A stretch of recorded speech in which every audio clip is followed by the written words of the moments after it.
Hello and welcome to Speak of the Devils. You might remember Speak of the Devils from previous years, but this time we're going to be doing things a bit differently. Now the show is going to have a runtime of about 1 hour, but with the same interviews and skits that you're used to. Tonight we'll kick things off with Teen Voice with BNEWS director Rich Hosford, and then we'll take a look at some news packages from Miss Esselman's broadcast journalism class. Colby Walzer and Colin Wen from the BHS Student Council will join for some discussion on some important topics for us teens. Mikala Gnerre, the winner of this year's Poetry Out Loud, is also here to talk with us about her recent performance. We've got some Autocomplete interviews with Chris Flaherty, and we've got a winter sports season preview with BNEWS sports host Liz Gillespie. Followed by that is a fake interview with Nigel, a review of Tim Allen's The Santa Claus with Brandon Gordon, and a fun game of Name That Holiday Tune with all of us here. That's all coming up on this edition of Speak of the Devils.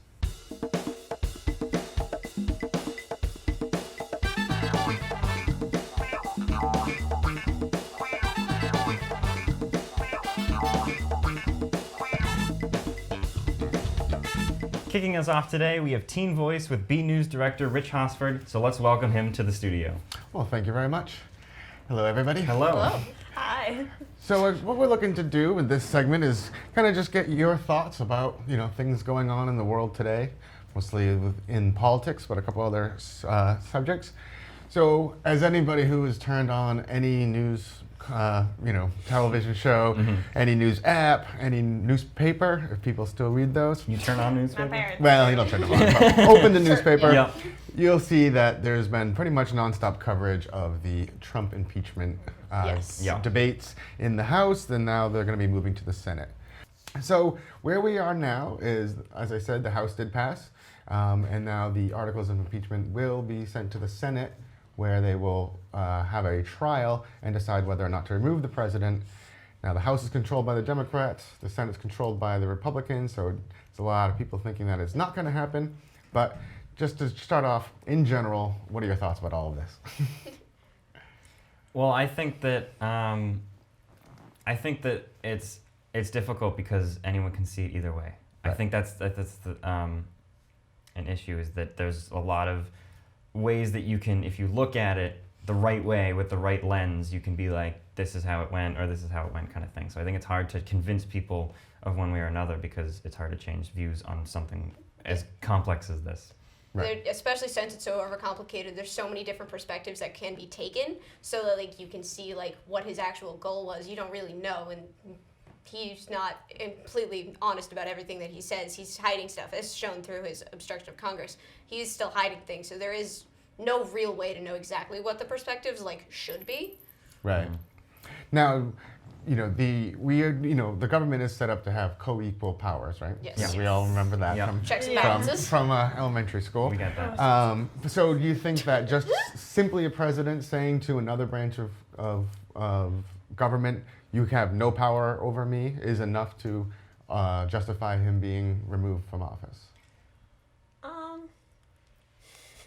Yes. Okay. I feel okay. No, yeah. Explain your point. Explain my point? Well, I think that checks and balances are an important part, and they're the reason that our government is the way that it is, right? With the three parties or three houses, kind of, that Three branches. three branches that most other governments in the world don't have, and I think that's the reason it's worked for so long. But so I think that taking that away, going to another branch and saying you can't do this, essentially taking out what we've had for so long, makes it show that he's not fit to be a president. Right. Yeah, because Okay. the whole checks and balances system was set up so no one could have too much power because they didn't want it to be like a monarchy. Yeah. So I think that does sort of qualify, I suppose, because they're not supposed to be able to do that. Mm-hmm.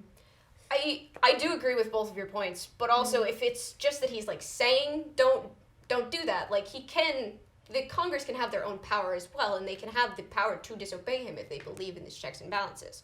Just immediately saying get out due to just one statement, they can have the power to overrule him. Well, there is the argument that, so what happened is he had an executive order saying that none of the people in the White House can go testify to Congress. Specifically, the Democrats were hoping for his chief of staff and his former national security advisor.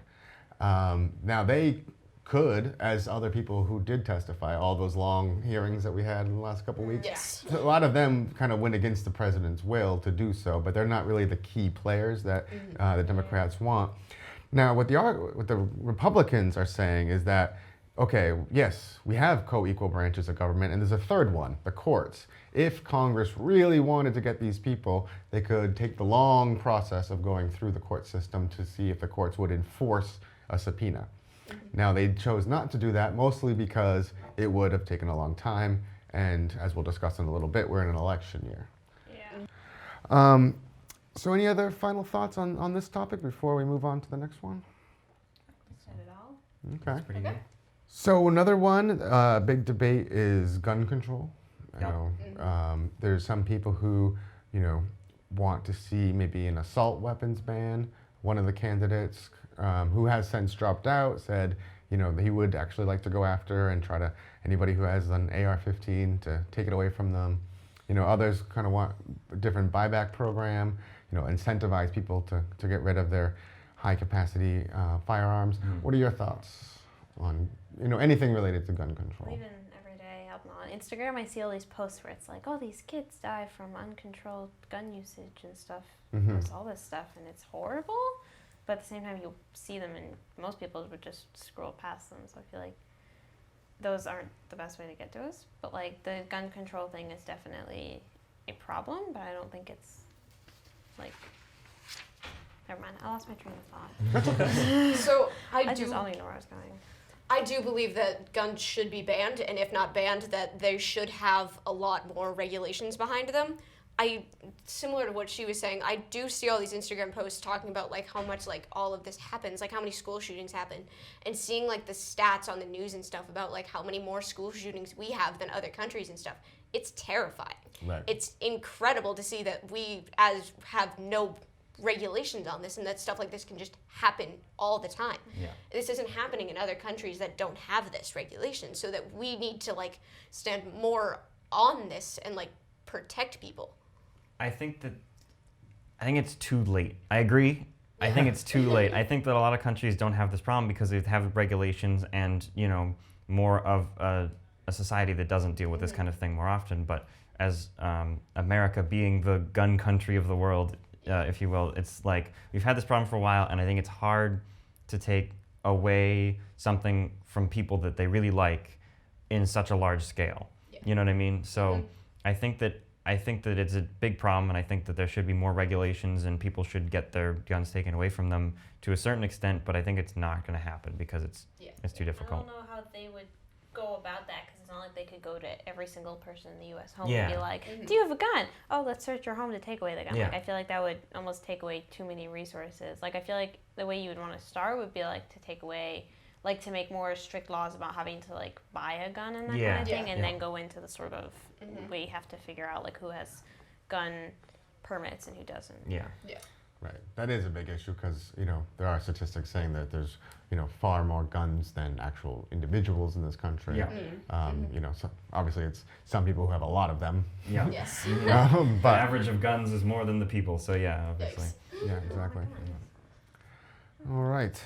I think we had a note. Yep. So I think it's time to probably for you all to move on to your next segment. all right. I appreciate the invite and coming down and talking to you. I think it's always interesting to kind of get the thoughts and the feelings of our great students here at Burlington High School. So I appreciate the opportunity to do so. Of course. Thank you. Thank you. All right. Well, thanks for joining us, Rich. Next up, we have a video news package from Mrs. Eshelman's broadcast journalism class focusing on the issue of climate change. And we got a chance to speak to one of the members of this group, Luke McCarthy, and he had this to say on the group's project. Climate change has become a global issue that is talked about every day. How has it affected Burlington as a community, and what can we do to combat it? First, Ms. Graham spoke about the local impacts of climate change. The big things that's probably most noticeable for people living around here is a change in our weather patterns. So we're getting more storms where we are getting a lot of precipitation from one event. And I think some of the storms, over this past weekend, or even if you think over the summer, people can definitely remember some of those big storms that they've had. Another good one, living on the coast. If you look at Boston area, right on the coastline, those coastlines and sea levels are definitely starting to change. And once again, when we get those big storms, a lot of areas in Boston are starting to flood. Mrs. Graham then spoke about how environmental science is related to climate change. She spoke about how she incorporates climate change into her curriculum. I think if anything, it's made my subject more important. I think one of the really cool things about environmental science is if I wanted to, I could probably teach it all with what's happening in the news on that any given day. There's always stuff about the environment or climate change on the news. So I think if anything, it's made students realize how important this class is, and it's probably increased the numbers of students who've decided to take my class. So when I teach, I really try and explain the science behind climate change so that people leave having a really firm understanding of what that means. Earlier this year, Burlington banned plastic bags from being used in stores as an effort to reduce the amount of plastic that is used. Well, we already got the plastic bag thing that's annoying me, because then we have to carry those paper bags from Wegmans, you know what I'm talking about, that don't have handles. It hurts. Sam Norman spoke about how he thinks that paper bags and solar panels are a good solution to climate change. He also spoke about the shift in schools' use of paper to technology. Using paper bags instead of plastic, which reduces companies from producing as much plastic, causing less pollution. Because paper bags are recyclable, so you don't have to produce a new one each time. It can be recycled in a new paper. And also, if more people decide to have solar panels on their roofs, then that would help greatly by reducing the amount of coal used. Finally, Mrs. Graham spoke about what people can do in an effort to combat climate change. I think one of the biggest things we need to do is start looking at our actions that utilize fossil fuels. So things like driving cars is probably one of the biggest things that we can do. So carpooling whenever you can, taking the bus to and from school is a great way to reduce your carbon impact and carbon footprint. I know we're not really buying cars as teenagers, but when you do buy a car, if you can get an electric car or a more fuel efficient car, that's another great way. Taking your bike, walking when you can, anything that's gonna lessen driving in a car. And then smaller things, when you're not in a room, turn off the lights, have fuel efficient light bulbs at home. All of those things, small impacts can add together to make a greater impact. Ultimately, we still have time to try to lessen the impact of climate change. One way to start is by making efforts as a community to help combat climate change. Some of these efforts include educating people about climate change, recycling products such as paper and plastic, and reducing the amount of fossil fuels emitted by cars and factories.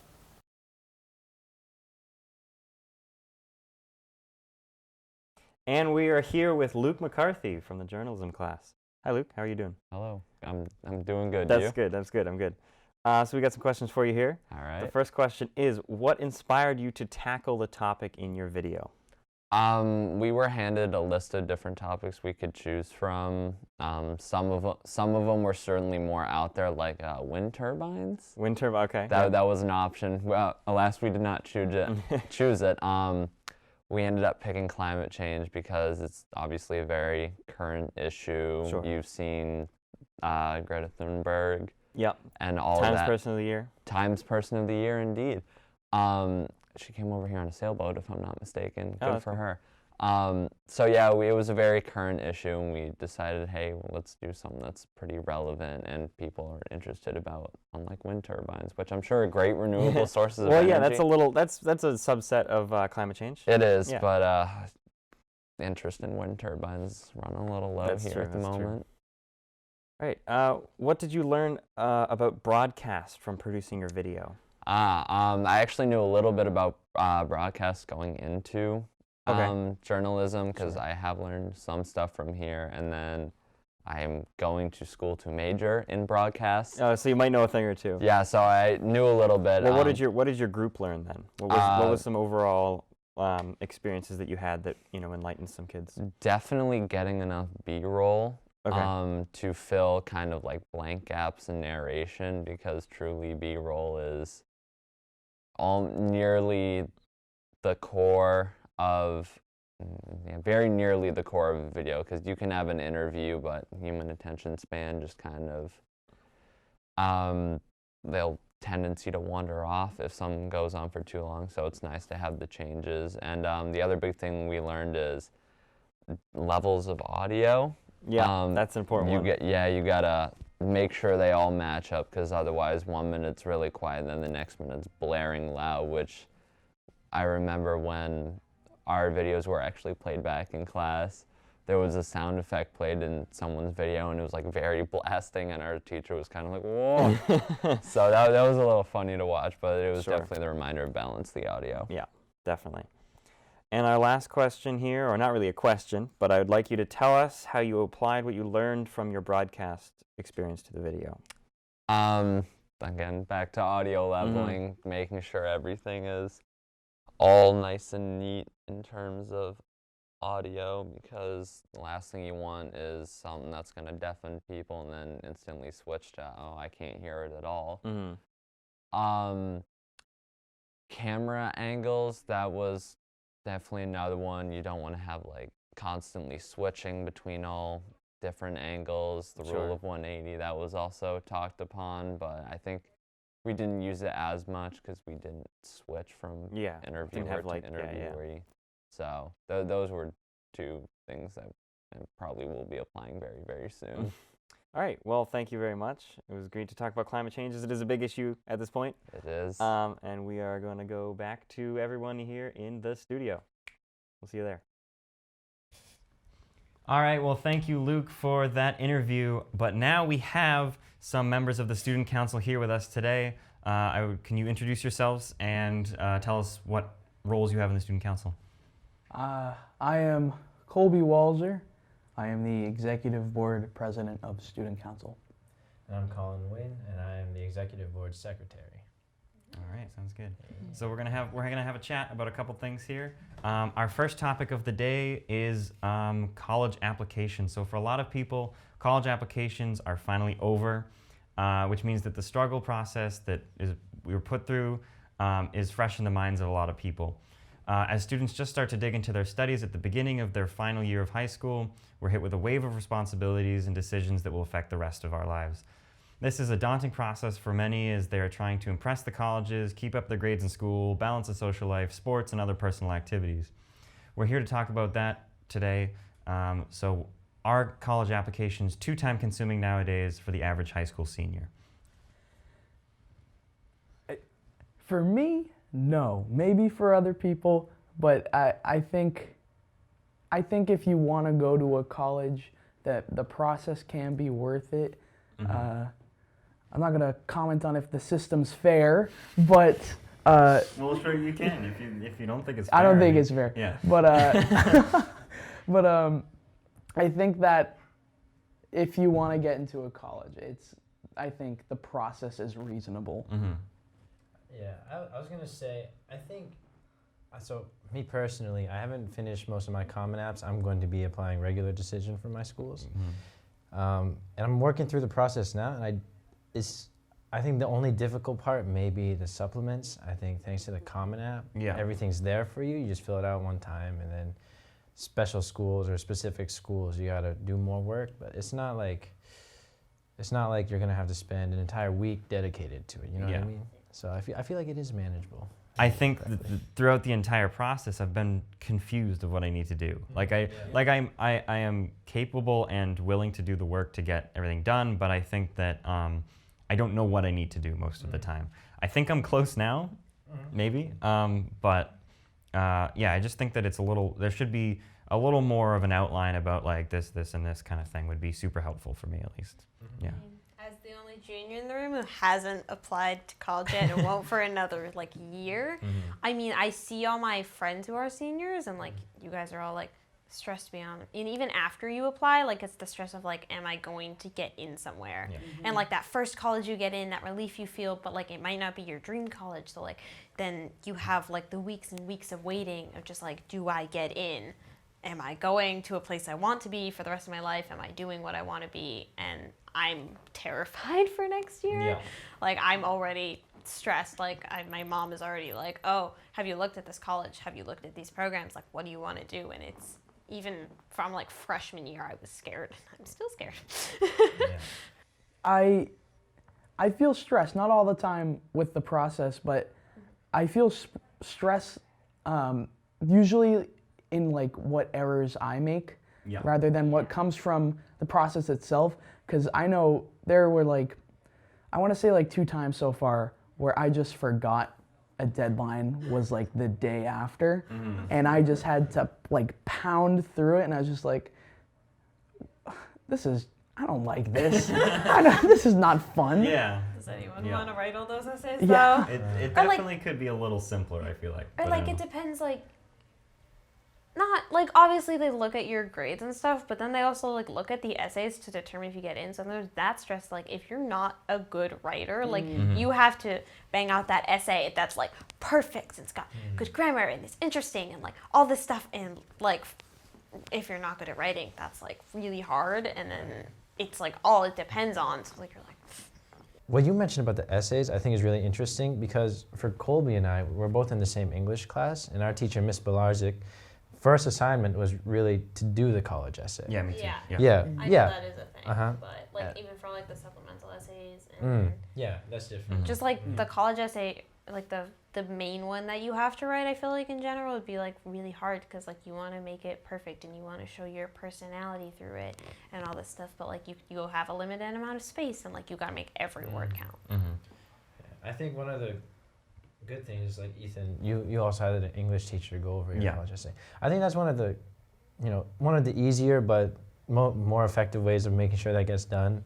By forcing it through the schoolwork, you also happen to have it done for college. Like I had it done September, and I haven't actually put it into the Common App until like this week. So it's just been there. I'm thankful. So that's how I started though. Is I was like, I have to apply to college. I have no idea what I'm doing. So I'm like, I've heard people talk about the Common App. So I just Googled Common App and I started filling stuff out. That's how little I knew. I just started putting stuff in. I don't know. Okay, and our next topic is all about bricks and mortar. Of course, I'm talking about stores with exclusively physical locations losing too much money to online retailers. Stores are facing bankruptcy because of this, and some, such as Toys R Us and Sears, are already gone due to this. Lots of people, such as myself, find it much easier to shop online than drive to a store and buy something, but that's what's fueling this widespread shutdown of physical retail stores. So we're asking, are online stores going to wipe out physical ones, and do we care? Sure. Yeah, sure. They're gonna eventually everything. Not everything, though. I can imagine restaurants still being up. Well, obviously, but like, a store like Walmart, that's very replaceable, I think. Why would somebody put in the effort to actually go there when they could just beep, beep, beep, beep, click? Yeah.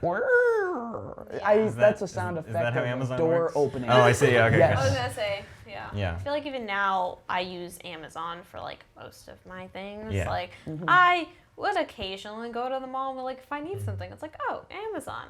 My grandmother is Amazon Prime, so we just like hop on her account and I'm like, oh, it's gonna be here in 2 to 3 days. Perfect. It'll be here when we need it. So especially with us living so close to Boston, where they have a warehouse there, like one of their major warehouses, it's so easy to order stuff and get it like the next day.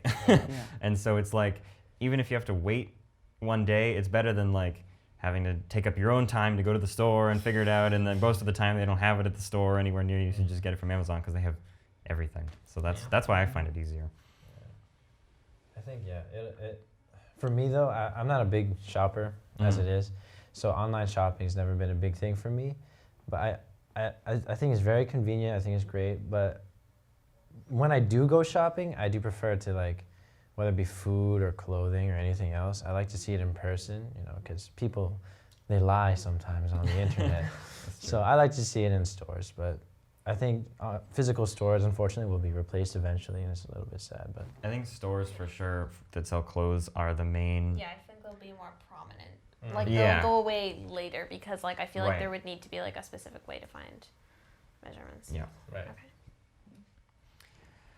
And our next discussion comes from the Broadcast Journalism Project once again. And sadly, this group cannot make it tonight, but we do have a video to show from them here. So let's hear what they have to say about sleep deprivation in teenagers. Sleep, something that everyone needs, but few people get enough of. Many students in BHS aren't getting enough sleep in a day, which can have an effect on their health, stress levels, and performance in school. The average teen gets only about 7 hours of sleep a night, which is so little compared to the average of 9 hours of sleep that they should be getting. The information on the chart is provided by the CDC. At BHS, school now gets out about an hour later than years prior. While the time change was intended to help students get more sleep, it can be a challenge for students to balance out their schoolwork and activities. Vishwa Patel, a senior at BHS, is able to balance school and sleep, but is understanding of the struggles some students have. I do one club. I am the vice president of Arbor Club, and we meet like once every 2 weeks, like an hour. I come home after school at like 3:30. I don't really mind it because it doesn't really affect me, but I know that it affects other people. They do sports, they go to practice, they have games, they have a life outside of school, they have to do homework. While students like Vishwa can get a good amount of sleep, others struggle with maintaining a good night's rest because their time is crammed with schoolwork and sports. In the winter, hockey is sometimes before school, and then golf is after school. How do you feel about the new start time? We get out of school later, and then there's less time to do homework after sports. For our last interview, we sat down with a BHS nurse to get a medical perspective on the importance of sleep for teens. Most teenagers do not get 8 hours, but that's what you should get. But I do think that kids are probably staying up a little bit later because of the sports being later, extracurricular activities starting later, so homework gets done later. When you are exhausted, you basically can't think straight, and it just kind of ruins your whole day. Just trying so hard to just maintain, focus, and if you get a good night's sleep, you definitely feel better, I think. Students feel the impact of sleep too. I'm more tired during school and get less sleep. I think I do better in school and have a good night of sleep. Sleep is incredibly important for memory formation, physical well-being, and mental health. Without a good night's sleep, students are not only at a disadvantage in the classroom, but are also more likely to get sick and feel more stressed. Now with that, we want to ask our student council members here what their thoughts are on the lack of sleep teens are getting and what BHS students can do about it right here and right now. I don't think much can be done about students sleeping or not sleeping. I think that no matter what, kids are just not gonna sleep. I know for me with the schedule change, I set a bedtime for myself at 10. I just moved that back. Too, I moved it back an hour. I don't know. That notification on my phone where it's like turn off all your apps and stuff, but you can bypass it. So it's like mine's at like 10:30, but normally I'm still up until like 10:45. Yeah, 10:45. Ooh, I'm a little later than that usually. No, but I think that. So a lot of people are like, oh, but I just stay up later now that I have more time in the morning. Well, and so I think the reason for that is that it's the same amount of sleep, but it's in more of the correct part of the day that you want it in, right? If you wake up when it's dark out, that'll mess you up for the rest of the day, right? If you wake up more naturally when it's light out, it'll actually help you. But I definitely think that I don't think anyone goes to sleep at the right time because everyone's tired all the time. Yeah. Also, the sleep deprivation thing, I feel like a lot of kids, there are some kids that have to stay up that late because they are doing things that are necessary, but procrastination's also a factor. A lot of people just do everything in the last minute. Yeah. And they could sit there for hours on their phone before even starting their homework. Literally, I'm pretty sure some people start their homework when I go to bed, and I normally get a pretty good amount of sleep. But I know other people don't because they start their homework again at 10 p.m. and then they're up until 1 or 2 a.m. trying to do finish their homework. I do a lot of my homework in school, and I do a lot of it when I get home. But and I've tried to get myself to do that to get to sleep earlier. But the thing is, as it gets later, I get more motivated to do stuff. Right when I come home from school, I'm I'm done for today. And then it's 10 p.m. and I'm like, man, I don't want to sleep. I want to get all this stuff done. So yeah, I think it's an issue, for sure. One day where I took the pre-ACT, Mhm. which is like hard. And then I had something that Sunday, so this was like a Saturday, and I had something that night. So I had to do my homework in like the 2 hours after Yeah. the pre-ACT, and I was sitting there and I was like, I can't do this. I can't focus on my homework right after school, right after I just did this. Yeah. And so I feel like that's a factor that people don't want to do their homework right after school. Yeah, obviously. definitely. And then they do it later at night, and that leads to not enough sleep. Everything else. So, as we all know, the year is 2019, and gone are the days of being able to keep up with all of your favorite shows with just a Netflix subscription and a cable box. Now, as of recently, there are so many different options for streaming that if you want to watch a show, chances are you better put down another $12 a month to watch that one show. This is becoming a dilemma for many entertainment consumers as they're having a harder time deciding exactly what matters most to them and what they can pass by and save some cash on. So we're here to talk with about all of the new streaming options and what we think our favorites are. But I can definitely see the want or the need to have these services, like all these Baby Yoda memes everywhere. Like sometimes I just got Disney Plus. It's really good. Yeah, it's really good. Yeah. I just see Baby Yoda everywhere. It's yeah, really sometimes good. I see, I'm like, man, these are so funny. I really want to watch this show now, but I don't have the money. So. Yeah, no, I get that. Oh. Okay, well, so for me, we just got a family subscription, and so you can have multiple accounts on there, just like Netflix does. And we got it because we wanted to watch Mandalorian, right? That's the big thing. But we got it, and I was looking around, and you can watch every Star Wars movie that was ever put out on there. You can watch Endgame. I don't know where else you can watch Endgame. You can buy it on YouTube, but you can watch Endgame on Disney Plus now. Which is like, that's a selling point in itself. But so there's a lot of things on there that are just like, you can't find anywhere else. Like I feel like I'm browsing Netflix a lot of times and I'm like, oh, I wonder if Netflix has this. No. I wonder if Netflix has this. No. And it's things like Endgame and the Star Wars movies, popular movies, that are actually on things like Disney Plus. My family just kind of like hitchhiked onto my grandparents' Netflix account. So like we don't really pay for it. I think we pay them like a little bit, but we don't really pay anything. And then I got my Hulu subscription with my Spotify account because I really wanted Spotify Premium. That's something I like listening to music, so I just wanted to be able to listen to music without ads. So that was sort of worth it for me. Like Hulu was just like an extra thing, but I found that I do like some of the shows that are on Hulu that like I couldn't find on Netflix. Like I watch Bones. I love Bones. It's all on Hulu, but it's not on Netflix.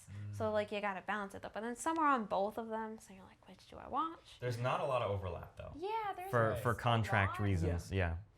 But like then I also want Disney Plus. I want all those This is the dilemma. shows. This is what we're here to talk It's about. so hard. Yeah. But I don't think I could get rid of any of them because like Netflix has Criminal Minds. I love Criminal Minds. I don't think I could ever give up Criminal Minds. So that is Criminal Minds, but then Hulu has Bones, and it just comes with it anyway. So I feel like I would have Hulu anyway. But then I really want Disney Plus. Yeah. Which one is Gordon Ramsay on? Do you know if they like? I have no. There's too many. There's too many to keep track of now. That's the issue. Yes. I don't know why that popped in my head. Yeah. I don't know. That's probably Netflix. That feels like that's his home. I don't know. All right. Now, as students in high school get older, they need a job and they have hobbies they enjoy and other important life responsibilities. However, a lot of this time is taken up by school and school-related activities. So many students are excited to go home and be able to work on other important things when they are hit by time-consuming homework and studying, which blocks them from doing other things they want or have to. We're here questioning if there should be a limit on how much a teacher can give out a night. Whoever wrote that question was very biased. Yeah, that's very biased. Also, so I should not go first then. Sentence. Oh wait, yeah. You know, I think it depends on like what teacher you have and what class you're in. We're both in AP Literature and Composition. Would you say the workload is fine? I think it's fine. I think it's manageable. I think it's a healthy amount. It's not like she doesn't give any homework, but it's not like she overdoes it. You know? It's like placed in such good spots over the course of the week or 2 weeks. It's like, I can do that. Yeah. So. Like, I'm in AP Chemistry, and like Oh no. I literally think I have homework every single night. That's but at the same time, she will give you the plan like 2 weeks in advance. Like she posted on there so you know what you have, what day, and you know like how much you're gonna have so you can look at it. So like I think I do pretty well at planning. Like I do a lot. Like if Wednesday is my lab day, so I normally do like my entire lab on the weekend when I have maybe a little bit more time than I do on the weekdays. So I have the weekdays for like my homework assignments. But there's I get a lot of homework. Yeah. I think that plan that you were talking about, if the teachers put it out there, I think that's really helpful. I know the three of us have the same calc teacher. Yeah. We have the same class. And sometimes we don't even know what we're doing the night of. Yeah. We don't know. There's another class that I have like that too. Yeah. So like I think the plan is a good idea. And like knowing what you have is always great. Yeah. As long as you actually like check and do it and all that stuff. But I think also going back to how it relates to jobs and sports and like everything else that you want to do as a teenager, I think there's always going to be overlap between what teachers give out, and you got to pick what you want the most. You got to pick what you want the most, and if it's school, then you got to focus on school, and you got to leave everything else. So. Yeah, definitely. Well, thank you so much for our student council members for joining us today. That's all we have to discuss. And next up, we're moving right along to talk about Poetry Out Loud in Burlington High School. We have a video here of the highlights of the competition, and then we come back to talk with the winner from BHS. Let's take a look.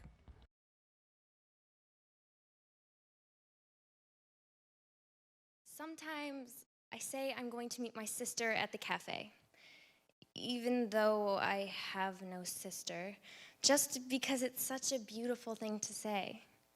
I've always thought so, ever since I read a novel in which two sisters were constantly meeting in cafes. Today, for example, I walked alone on the wet sidewalk, wearing my rain boots, expecting someone might ask where I was headed. I bought a steno pad and a watch battery. The store windows fogged up. Rain in April is a sort of promise, and it costs nothing. I carried a bag of books to the cafe and ordered tea. I like a place that's lit by lamps. I like a place where you can hear people talk about small things, like the difference between azure and cerulean, and the price of tulips. It's going down. I watched someone who could be my sister walk in, shaking the rain from her hair. I thought even now, florists are filling their coolers with tulips, $5 a bundle. All over the city, there are sisters. Any one of them could be mine. Thank you.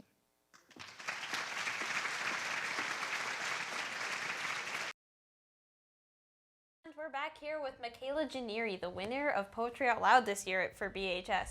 She is going to be moving on to the state competition representing our school. So our first question for you is, what made you choose the poem that you did?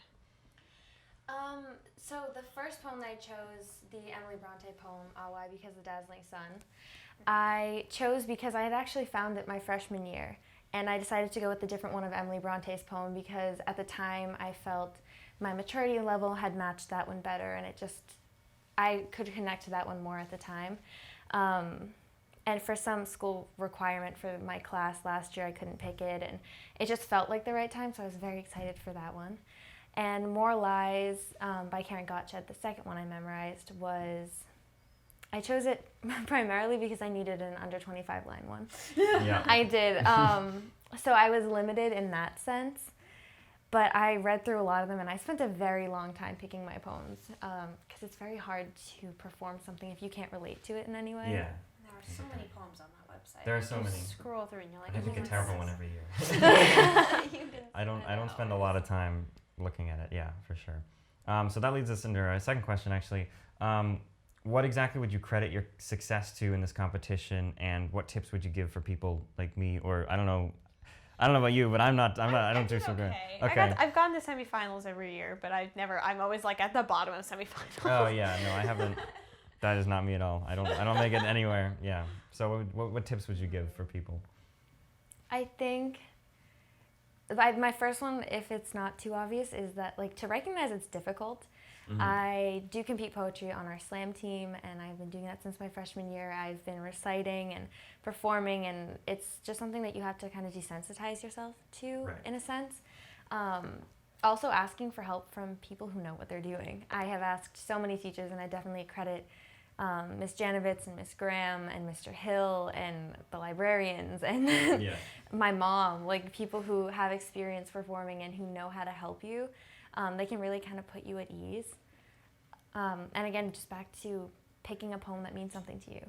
If you are reading it or memorizing it and it's not fun and you don't like it, then you pick something else because you're gonna make it miserable. That's the issue that I have every year, is that I pick a poem that meets the requirements and then I don't quite understand what it means. And then I go and perform it for the grade and then I'm done. But I really like that kind of thing. I mean, I think it's interesting. I mean, I like doing stuff like this in BCAT here, so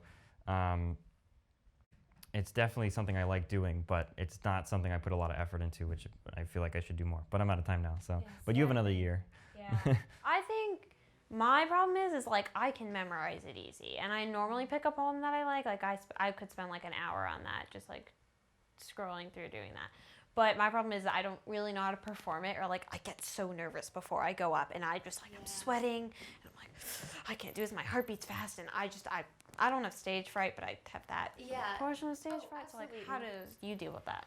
So I've gone to semifinals every year, and then my first year in finals was my sophomore year, and I was shaking so bad, and you could hear it in my voice, and I like felt like I didn't know anything.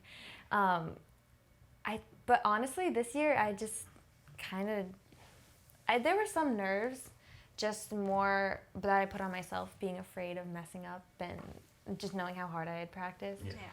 I think it really just comes down to the amount of times you've done it. Like this was my 5th and 6th time reciting poems in front of an entire auditorium. And like another aspect of it is like I'm a senior. I'm like whatever. I feel like it does get easier. Like even I've noticed that where like I now get up in front of my class. I'm like, you know what? My freshman year, the first time I spoke in front of my class was awful. I have a recording of it, and it is miserable. I think the only reason I made it freshman year was because no one in my class wanted to go. I was the only one that was like, sure, I'll go speak in front of people. I did great at first. Ooh. If you went to semifinals, you got 100, and that's what drove I remember me. that. Yeah. Yep. Yeah. I think that the nerves are important though, right? Like you get comfortable with it, but if you weren't nervous at all, it wouldn't go very well. If you weren't like anxious about being prepared kind of thing, then it doesn't. Like if you look at, what was it? Lewis. I forgot all of his lines. It was sad, but like I think that he was too confident and he didn't prepare enough, in my opinion. Definitely. Yeah. Okay, well, thank you, Mikala, for talking with us today, and the school is looking forward to seeing your performance in the state competition. We'll leave with a clip of your second poem, and following that, we have an autocomplete interview where questions are asked and we see what Google has to say about the answers. Oh, stars and dreams and gentle night, oh, night and stars, return and hide me from this hostile light that does not warm but burn, that drains the blood of suffering men, drinks tears instead of dew. Let me sleep through his blinding rain and only wake with you. Thank you. Hi, I'm Chris Flaherty, and this is the Speak of the Devil's Autocomplete interview. Basically, as production coordinator, I help community members create the programs that they want to create. I'm covering local news and local town events. And again, as production coordinator, I help volunteers create and connect and just make nice media. And also, I am an advisor for BHS TV, which is the after-school program we have for high school students. I volunteered here at BCAT. I was part of the Italian club with Miss Horley. Sophomore year, we put on a comical twist of Romeo and Juliet, and I played Benvolio in the play. That was my one theatrical my one theatrical role in Burlington High School. So I was part of the Italian club, and I had a job at the Woburn Movie Theater throughout high school. I love going to the movies. I love watching TV. I like to write. I like to draw. I just like hanging out with friends, grabbing dinner or some drinks. I used to ballroom dance, but that's another autocomplete interview for another day. I love being the advisor for BHS TV. It's a great group. I love working with these kids. They're some of the best and brightest young minds I've ever come across. I love being a part of the town. There's a lot of great people working in town. It's nice to communicate and collaborate with a lot of town workers and town residents. Again, it's a really nice community to be a part of. So I think that's my favorite part, is just staying involved and being a part of the town and all that's going on. I have quite a few favorite movies. Some off the top of my head, we were talking about holidays, It's a Wonderful Life, Beauty and the Beast, Indiana Jones, Captain America, La La Land. That's a few off the top of my head right now. I think I need more time for that question. I do have some favorite TV shows. Many of them have canceled and gone on to live on Netflix. I love The Office. I love Parks and Recreation. Chuck, I don't know if anyone remembers Chuck, but I really like Chuck. How I Met Your Mother. I'm okay with the ending. I know a lot of people aren't. Current shows right now, I like Arrow. What else? I don't know, I think that's pretty much it. I watch all the superhero shows on the CW, but sometimes those are a lot of work. And I love Modern Family and The Good Place, and I'm very sad that they're both ending, because they're both just some of the funniest programs ever put to television. Well, thanks, Chris, for that lovely interview. I think I learned a few things I didn't know before about you. Now we have Liz Gillespie with the Sports Hub Corner for the preview of the winter season. To begin, how is the boys hockey team doing this season? Well, the boys hockey team is actually doing all right now. They haven't gotten too far into their season, but they're currently at 1-1. And we did speak with Coach Conceition about the boys in the off season, and he said that there are 12 seniors returning. That's a lot. Yes. What teams did they already play? So far, they've only played the Woburn Tanners and the Winchester Sakums. So far, they haven't had super high-scoring games, but they have gotten goals from Ryan O'Halloran and Zach Obel. Both have gotten 2 goals in these games. Nice. And are there any underclassmen that are playing on varsity this year? Yes, there's actually a lot. On top of the 12 seniors, there are a few that moved up from JV last year. So I heard there's a new head coach for girls varsity? Yes, there is. The assistant principal of the school, Rick Sheehan, actually took over. And are there any underclassmen that play varsity? Not only are there underclassmen on varsity, but there's actually 7th and 8th graders on the varsity team as well. What? Yeah. They have middle schoolers on the team. Wow, okay. Did Sheehan say that there's anything different, anything difficult about the transition? Not really. He's been here for like 20 years, and he's worked with Marty Conley in the past, so it's just kind of natural for him. And how does he feel about having 7th and 8th graders play for his team? He said that he was a little nervous about it at first, but I think he's coming along with it, and he's working to improve their skills, and it's coming along. What does the future look like for the Lady Devils? So far, they've been defeated by Winchester, but it looks like they will be improving, and they have a really powerful offense, and I think they'll be really good in the coming years. How are the captains enjoying Sheehan as a coach? Captain Morgan Arrigo said that she speaks for everyone on the team, as Mr. Sheehan shows them a lot during practice and really helps them develop day in and day out. What is Coach Sheehan looking forward to this season? He's really looking forward to building good relationships with all of the athletes and working really hard no matter what the outcome of the season is. Now on to boys and girls basketball. So, what has been going on with the basketball teams? Well, they've gotten started. The boys are a little further into their season than the girls are. The boys have started really well. They're 4-0 currently, and the girls are doing okay. They're at 1-1. And are there any key players that have been standing out early in the season? Yes, actually, there's a lot. Starting with the boys, senior captain and forward, Mike Melanson. So far, he has already scored 45 points, which is pretty good. There's also senior guard Kyle Inglis, who has scored 36 points, and sophomore guard Aiden Olivier, who has scored 43 points.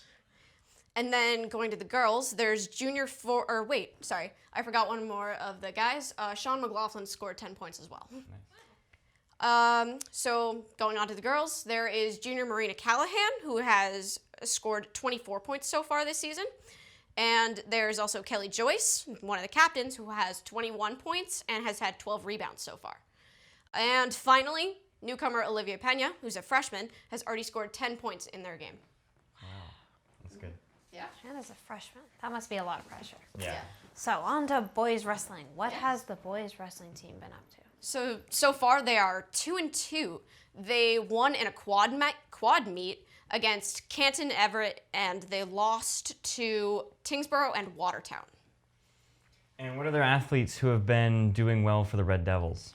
So far, some of their top players are juniors Cam and Zach Soda and Joe Perna. There's also sophomore Adam Eldeep, who has been getting pins in each of their matches they've been in so far. And moving on to other winter sports teams that might not be so prominent, but are just as important. What other teams compete during the winter seasons? There is boys and girls gymnastics, which I'll get to in a second. And there's also swimming and track, the boys swimming and boys and girls track.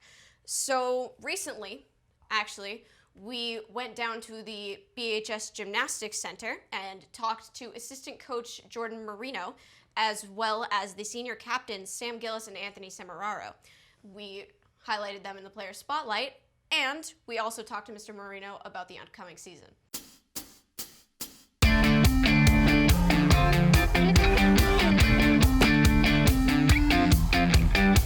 I'm Anthony Semeraro. I'm Sam Gillis, and this is the BNEWS Sports Hub Player Spotlight.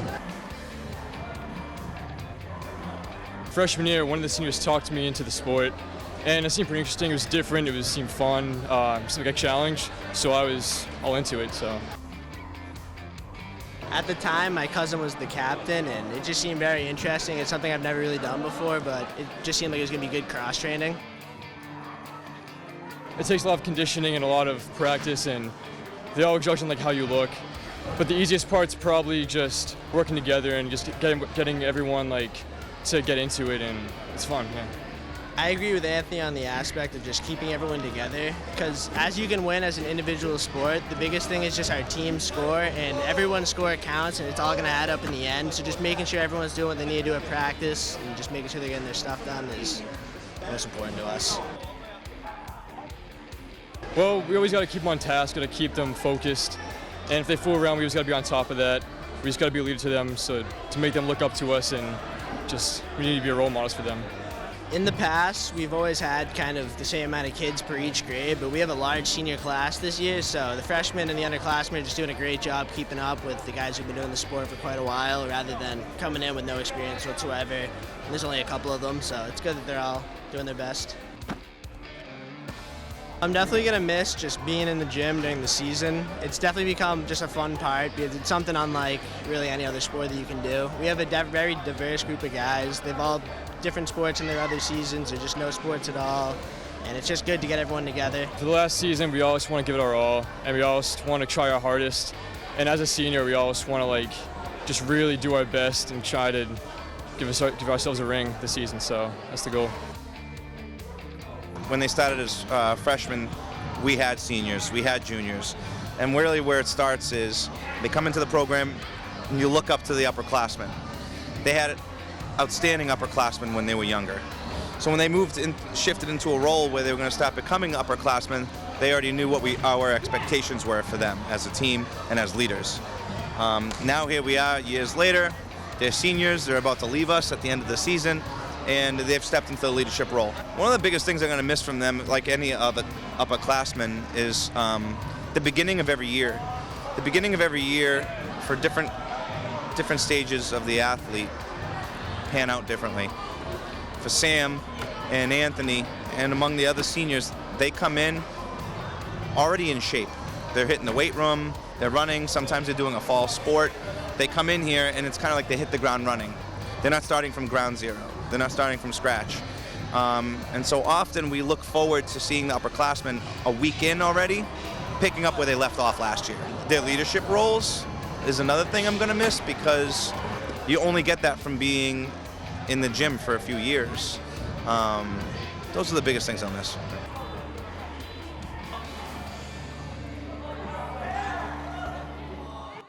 Well, thank you for that, Liz. And now we're handing the floor over to Nigel and a tech support enthusiast for a completely normal and totally not fake interview about cybersecurity. In this day and age, we rely on technology a ton. The internet has connected us on a scale much greater than one could have ever anticipated. But as with all great innovations, there are those who seek to exploit them for all of their worth. In this case, hackers are the one to blame. They secretly hack everything we own and try to take all of our data and stuff and things like that. It is important to take precautionary measures to make sure these scoundrels stay in the dark. That is why I am here with a cybersecurity specialist, Arjun Avi. Arjun works at a small local business in India where he and several others work around the clock helping confused civilians protect themselves against hacks. Alright, so thank you for showing up, Arjun.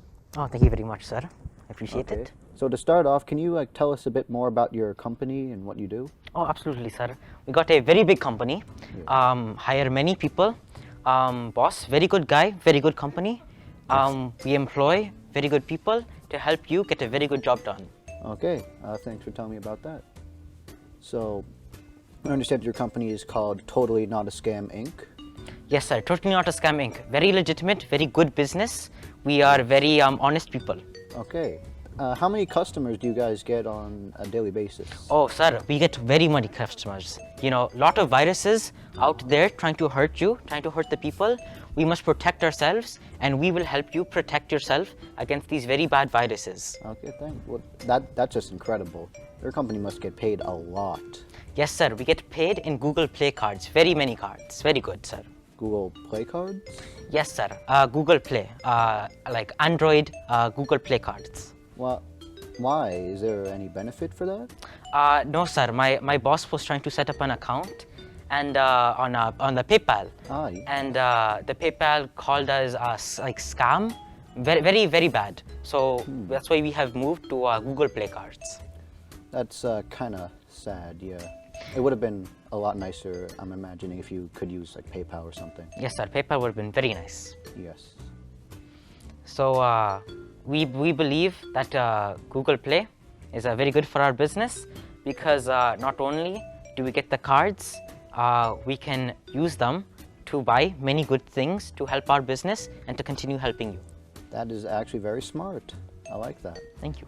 So we understand that you said your company is pretty big, right? Yes, sir. So do you have, or how do you really treat your competition? Are there any big ones, any big companies? Yes, sir. We have several competitors, but we stay on top because we have very good clients. Oh. So we have a good friend of ours, a Nigerian prince, who you may have received some emails from. I have. Yes, he gives very good emails to help you get more money. So in that way, we can activate the best sectors of our business to help not only you and help ourselves to stay on top of those competitors. That's very, very interesting. Yes, sir. Actually, those emails that I've seen, he seems like a very nice person. Yes, sir. Very honest, very hardworking guy. I like him. Okay, well, that was very nice, very insightful. Thank you so much. Thank you, sir. Before we go, though, I actually have with me right here my own laptop, and I've been using it lately, and I don't know if I've gotten any viruses on it, but maybe you could take a look at it. Well, let's see. That's a very good laptop, sir. That's the Lenovo Yoga Apple Mac 10. It's a very good service. Yes, I know it is. I've been using it a lot for like my work and school, and also for playing games. Yes, sir. Actually, maybe should we take a look somewhere else? Oh, sure. Where we can get a better view of the computer itself. Yes, sir. All right, let's go. Very good. I will take a good look at it. Okay. After a brief costume change, we moved to a new location. All right, what are you doing here, sir? Yes, sir. I am here to fix your computer. So you see, if you open this up, right here, you can see that there will be a virus. Really? Okay. Yes. Very many people have this virus. That's why many people send their laptops to us, and that's why many more people should send their more laptops to us. So if we see here, you see these bumpy things? Yeah. These bumpy things are very bad. These bumpy things mean that virus is getting bigger and bigger. Oh no, that's not good. So we can, if we click this, you see right here. That is very bad virus. We'll take all your information, steal all your credit card numbers, and take your social security number. Very bad, sir. So, let me see if I can do something. Okay. Oh, you're working quickly. Yes, sir. I am very experienced. I'm very experienced man. Very hardworking man. Ah, yes. Only the greatest. Okay. Very good, sir. I have, as you can see, I have taken out the virus. So the virus is now gone, except, look at this.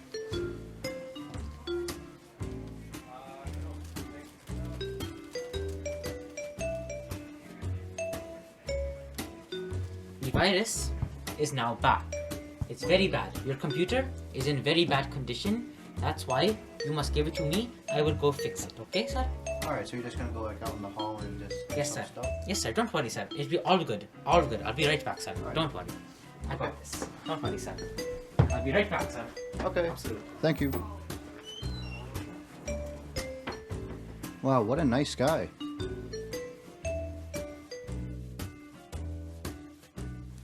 It's been 10 minutes. Still waiting. It's now been 30 minutes and I'm still waiting. It's been a full hour. He is not back. Maybe he left. Maybe he left. Maybe he just took the laptop and left. I mean, it is a pretty valuable laptop.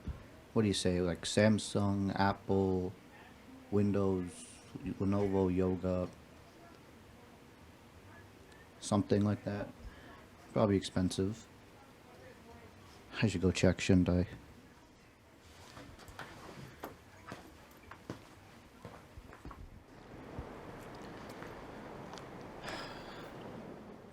That's where his car was. Right there. It is gone. That means he did, in fact, leave with my computer. Damn. That kind of sucks. Had all my schoolwork on there. And all those Tim Allen Christmas movies that I got from some random guy in Taiwan. It was like $20 too. It's pretty cold outside. I should probably head back in.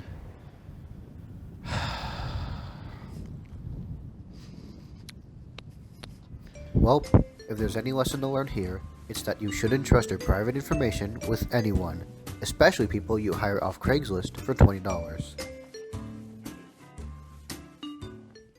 Boy, that sure was a cool interview. I'm glad I saw that. Hey folks, it's me, Brandon, also known as Brandino. I've taken over the show because I'm an unrelenting force of chaos. And now we're gonna play a fun game with all of our friends who are very happy to be here, I can tell. We're gonna play Name That Holiday Tune is what it says on the TV behind me. We're gonna hear some holiday tunes and you're gonna guess them. And if you get them wrong, I'll probably be kind of sad. All All right. Is it who answers first? Yeah. So what's gonna just slam. Just slam. Yep. Yeah, don't worry about it. It'll be fine. We all have to So we're gonna listen to some songs, and then if you don't guess it in 10 seconds, I'll say, "Time's up," and you're all awful at this. Okay. Gotcha. All right. Let's play some fun game. Let's do it. I'm having a good time. Some fun game. Fun game. All I want for Christmas is you, but right Are here. we actually doing that? Okay. Yes, it's a rule. Well, it says Rudolph the Red-Nosed Reindeer, but that's clearly not that song. Yeah. So I'm gonna say you're correct. Woo! Thanks, guys. That's real cool of you. All right, play the next one. Play the next one. All right. What a cool song. My favorite. Dex the Halls. There you go. That's correct. That one was on here. We're doing good. We're making progress. We only have to know the name, right? Yes. You Okay. gotta know the name. Because I was like, I yelled Mariah Carey, but I wasn't sure if I needed All right. Feliz Navidad. Yep. Sorry about this game. You did it. All right. What are those open? Next song. Do it. I don't know if there'll be snow, but have a cup of cheer. Have a holly jolly Christmas. Yes. Man, I feel like I haven't heard that part of the song. No, yeah, I was like, you wait, did it. I know this song. What is it? That's, I had that to is sing through it in my the head. correct answer. Oh, thanks. Oh, good. All right, more. Do it. Keep going. Keep them But the coming. prettiest sight to see is the holly that will be on your own front. It's beginning to look a lot like Christmas. That is the one. Yep, that's the one. Yep. I was like, I know I've heard this a million times. We're doing it. We're doing it. We're making it real. We've heard it so many times. Do we have more? If we have Yeah. more, play it. Happy Snowman! In summer. Yeah.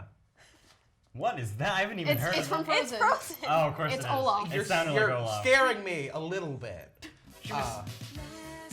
Last Christmas. Okay, I hit first. I hit first, actually. You This- didn't this- say You it. didn't say anything. I did having say a it. good time. I'm glad I'm a part of this. Thank you. Yeah, that's correct. Are they keeping track? I want to know who wins. I don't think so. It's Probably Yeah, not. no. It's just whatever. us. Let's have a party, we'll all dance the horror. Gather round the table, we'll give you a treat. Sit involved in it to play with and not guess to Time's This up. is a Hanukkah song, isn't it? Yes, it's a Hanukkah song. It's called Oh Hanukkah. Okay. I don't think I've ever heard it. I know I've heard it. I knew it was a Hanukkah song, but I didn't know Of course what they it's haven't called. heard the Hanukkah song. Awesome, cool, Oh. thanks. On That makes Monday? me feel real happy. I'm sorry. Tuesday, we had a snow day. Rudolph the Red. Rudolph the Red-Nosed Reindeer! Stop yelling at me. It's so quiet, I don't know what it is. You're gonna make me cry if you keep yelling. We said it at the same time! Good job. Yeah, you did it. Said to tell me. Said to tell me. Oh, that's not the one, yeah. Said to tell me by Ariana Grande. Yeah, that's correct. That's correct. Do we have more? I don't think we do. I think we're all done. So you got the most, I think. I think Josie won. I heard Chris say I will. Oh, I don't know. All right. I think fun and Someone cool won. and fun game. Ethan did Here not you win. go. I definitely didn't. No, I'm win, good. that's for sure. Well, this was a really cool and awesome, fun game, which I'm glad I was a part of. After this, you're going to be seeing me reviewing The Santa Claus with Tim Allen, and you'll watch it. And it will be very good and very fun. And you will enjoy it greatly. I know you will. It's this camera. Hello, everyone, and welcome to Brandino's Reviews. I'm Brandino, and boy, do I sure review. You guys smell that? It smells like Christmas spirit. Either that or the souls of the fallen. Either way, it means there's a wild Tim Allen movie nearby.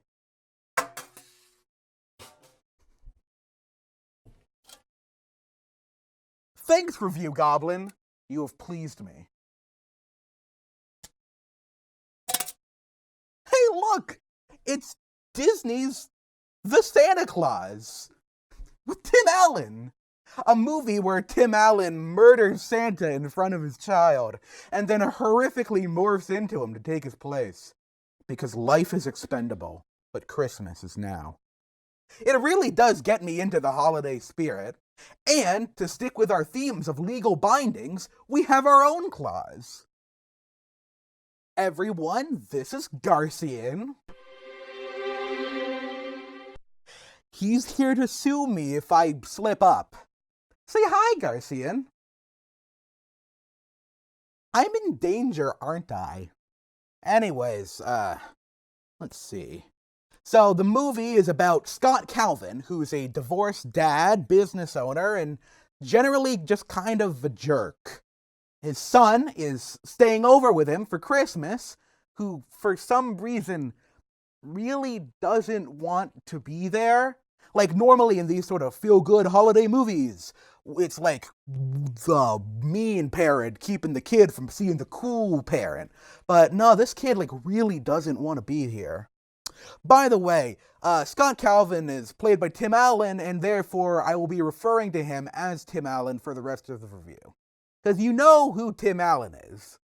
It's Tim Allen. He's just plays himself in every movie. Anyway, some boring stuff happens, and then one night, Tim Jr. hears some spooky steps on the roof. Garcian, how we doing so far? His aura intimidates me. Anyways, so they hear some spooky stuff on the roof, and then Tim and little Tim go out, and oh my gosh, it's Santa on the roof. So then Tim Allen's just like, hey, what are you doing on my roof? And then Santa gets scared and falls off the roof and dies. Like, actually, for real, dies. Santa Claus is deceased. Just discarded. Like a piece of tinfoil wrapping on a burrito. Anyway, Tim goes up to Santa Claus' cold dead body and he finds a card in his pocket that's essentially like, hey, if you're reading this, Santa's dead and now you're Santa. And that's called the Santa Claus. Get it? The Santa Claus? It's like the title of the movie. Garcian, you get it, right? Please don't hurt me. Anyways, where was I? Oh yeah, so the movie in general is kind of mediocre. The acting in it is fine, I guess, but Tim Allen's fun. You know, it's Tim Allen. He's always fun, whether it's good or bad. You know, I guess you can go and watch it if you want. I won't stop you. I'm not like your dad. I wouldn't recommend it because it's still not great, but I mean, hey, go for it if that's your thing. So, you know, doing good, Garcian.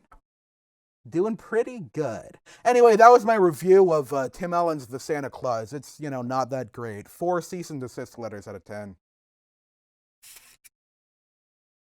This is a bootleg disc. That's why he's here. I'm constantly fearing for my life.